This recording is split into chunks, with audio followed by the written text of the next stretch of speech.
It's a concept that has been tried in the past, wearable cameras, and they've been met with mostly mixed results. They tend to be unfashionable and too obvious while putting the issue of privacy into question. However, creators of the greatly popular app Snapchat are tackling it with their own product that puts a camera in a pair of sunglasses, and you have to be extremely lucky to get one. Do these fashion-forward camera-enabled glasses show us a glimpse into a future for not just Snapchatters, but also for storytelling itself? We're here to find out because it's Josh Vergara from Android Authority. What's going on, everybody? And these are the Snapchat Spectacles.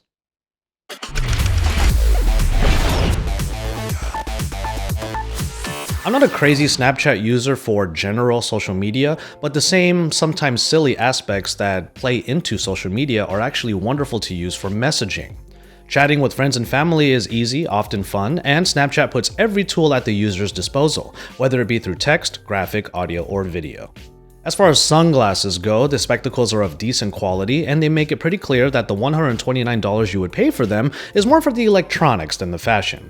I have a couple of worries that the spectacles will survive not much more than the typical wear and tear, but these are a pair of glasses that you'd probably want to coddle a little bit anyway.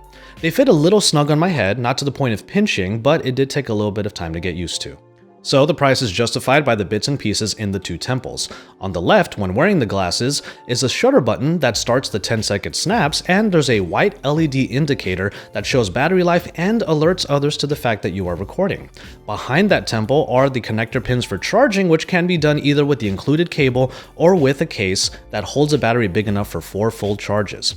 Speaking of battery life, the spectacles are claimed to get up to 100 snaps before needing to be charged, but I've really only gotten closer to 60. This indicator on the left is actually really elegant, and when you compare it to something like a red light, it's much easier on the eyes. A red recording light is often distracting and definitely alarming to some people. Instead, you get this rotating white light here that is, like I said, easy on the eyes, but also kind of inviting. I can't even begin to tell you how many people came up to me asking me what is going on with my sunglasses. And then of course I would get into conversations with them and explain to them what these are. Explanations as to what these spectacles are were mostly received with awe, and I was never asked to stop recording or delete footage. After all, they are only 10-second snaps, and I don't record incessantly. And also, I'm smart enough to know when a situation doesn't lend itself to documentation. It pretty much comes down to this: don't be a jerk. You should be smart enough and nice enough to know when to record and when not to record. And if somebody comes up to you and tells you to stop recording or to delete footage, you would do so, right? Because you're a nice person. Got it? Good.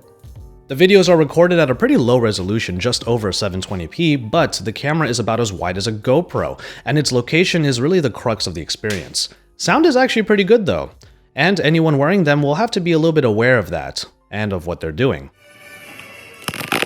Viewing the videos on the Snapchat app is actually really fun, but it takes a while to get going if you're extracting a ton of snaps from the spectacles. Basically, go to the memories area and find the specs area.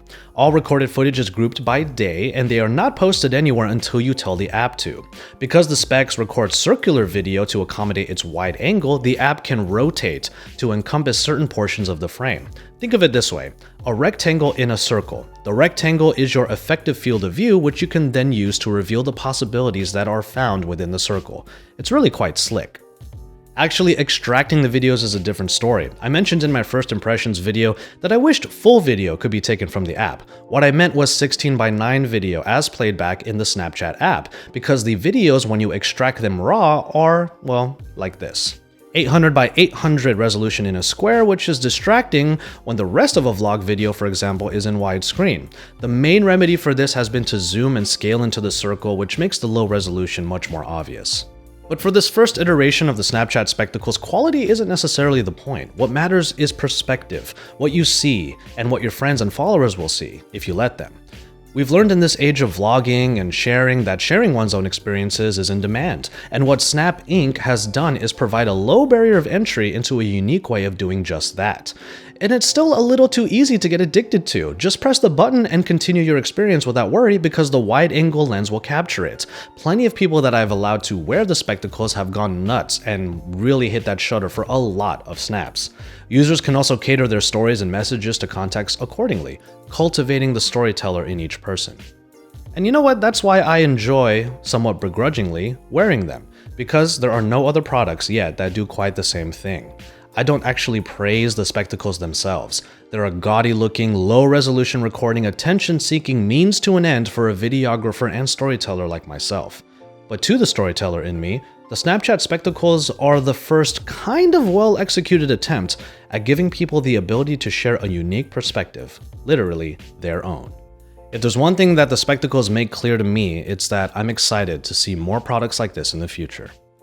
So fast forwarding a little bit, a lot of what you just saw in this review was actually filmed and done before the turn of the new year. And what you're seeing right now is the little bit of footage that we were able to get at CES 2017. However, in using the 2 pairs of spectacles that we had at the Consumer Electronics Show, we did find the couple of problems to rear their ugly head once again. Mainly the fact that extracting the footage from the Snapchat spectacles onto Snapchat was a bit of a chore. And even then, once we got the footage into the Snapchat app, getting them back down from the app and into an actual video editor proved to be more of a chore than we were really willing to do in the fast-paced environment of CES. However, that also poses yet another question that we want to ask all of you.